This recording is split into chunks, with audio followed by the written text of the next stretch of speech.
presiden saja itu dipilih oleh elit global.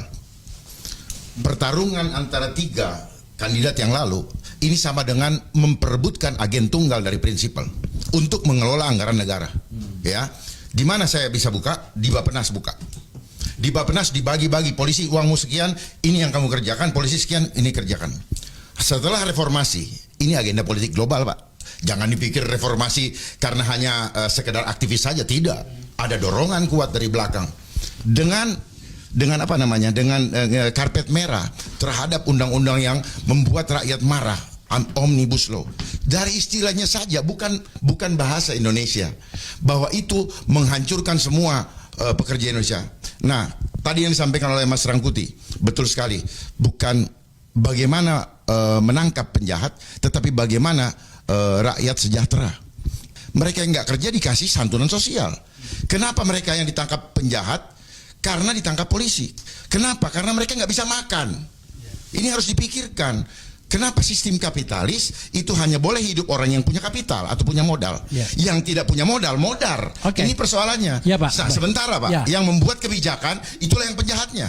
Bapak boleh, saya buka-bukaan ya. Itulah penjahatnya.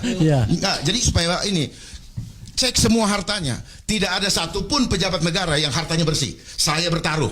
Hari ini saya catat. Bertaruh. Kenapa? Lihat gaji sekian. Lihat gaji sekian. Cuman bagaimana tidak ketangkap. Untuk tidak ketangkap, jadilah penguasa. Nah, untuk pengusaha, kalau mau kaya, harus dekat dengan ordal.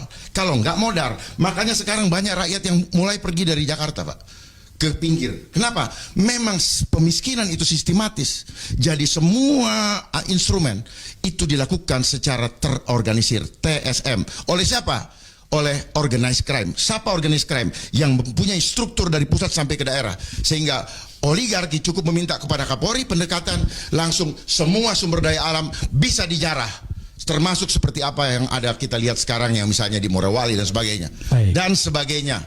Kalau mau sampai ke jantungnya. Persoalannya komite tim reformasi yang ada sekarang itu adalah mantan-mantan yang pernah berkiprah di zaman 14 sampai 2024. Lalu apa yang diharapkan? Bullshit, Pak. Saya jamin, ya, kita hanya bicara piranti lunak, enggak, manusianya.